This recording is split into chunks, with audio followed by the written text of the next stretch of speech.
Hello and welcome to the War Report with Luke McBride. Today I'm going to be talking about the upcoming fight between Gervonta Tank Davis and Frank the Ghost Martin.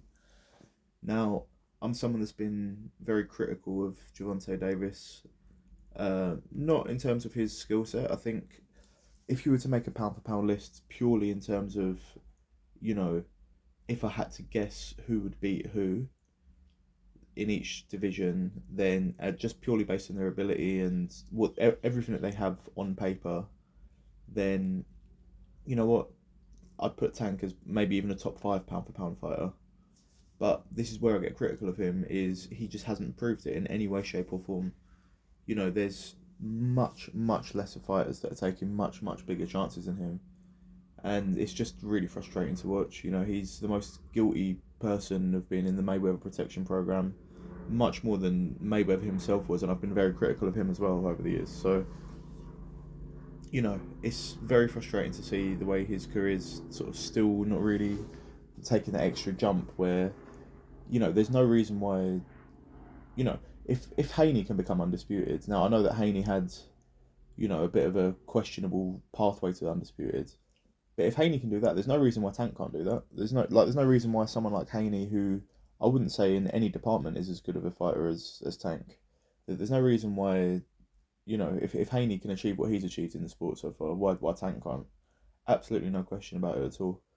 But anyway, in terms of this fight this weekend, while I do feel that way about Tank as a whole, I will put my hands up and say that provided that Tank does the job this weekend, it would be a very impressive win. I think Frank Martin is a very technically skilled fighter. I think this actually, honestly, you could make a good case that this would be the best win on Tank's resume if he does the job. Um, you know, there's no bullshit this time about weight and about bringing people up in weight, about rehydration clauses, anything like that at all. This is actually someone Frank Martin who is pretty tall really for the weight. Very technically skilled. Very different to anyone that Tank's actually fought up to now in his career. He's taken a bit of a chance really. Um, he's never fought anyone with that level of footwork. I wouldn't say he's fought anyone with that hand speed in terms of combinations. Even Ryan Garcia. Um, so yeah, definitely a dangerous fight. Definitely potential banana skin, but I do feel that Tank's going to do the job. I think it's going to probably play out maybe like a more exaggerated version of the average Tank fight that we see, where he's maybe looking like he's struggling a bit, losing a decent amount of rounds, not really doing anything that noticeable, but all the while, just downloading the data, ready to, take that perfect shot. I think Frank Martin, I am a fan of his. I do think he's a good fighter. I think, he does have a little bit of a habit of maybe relying a bit too much on his combination speed.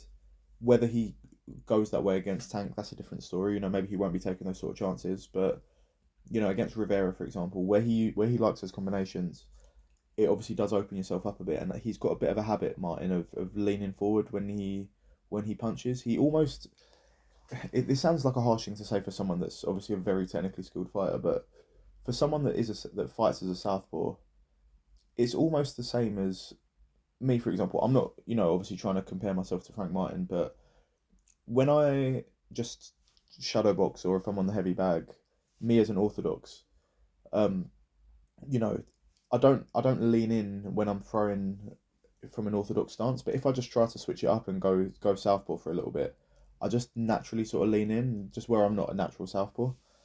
And that's almost sort of what Frank Martin does a little bit. If you just watch closely when he throws that jab, he just kind of leans forward a little bit into it, drops his guard a little bit, and yeah, I think that's probably I can see that really being his undoing. I think there's a good chance he's gonna shoot a jab out, kind of lean forward. I think it's just where he's kind of tall for the weight, um, as well. I think Josh Taylor does the same thing a little bit to an extent. He actually in a way reminds me a little bit of Josh Taylor in terms of his overall stance and posture and everything. Not really anything else beyond that, but yeah,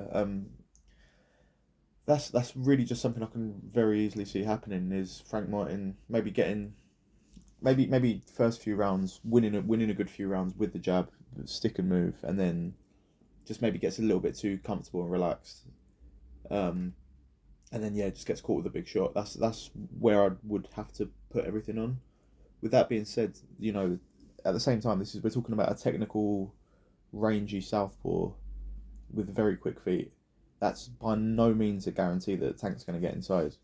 And I think when we saw Tank fighting against Hector Garcia, who I'd say is just like a lesser version of that really. As much as Tank did obviously get the job done in the end, and literally blinded Garcia by the end of the fight. Um, Garcia was giving him a lot of problems. It was a very very evenly matched fight really up until that point. And from what I remember, the main reason why Tank was able to get that opening was from Garcia losing focus, which was caused by a ruckus in the crowd. So there's absolutely no guarantee of that happening, despite the crowd that Tank's fans like to behave like. But yeah, I think Tank's going to get the job done, typical Tank fashion, late on in the fight, last couple of rounds. So yeah, let's hope for it. Let's hope for a good one anyway, because I do love watching Tank fight.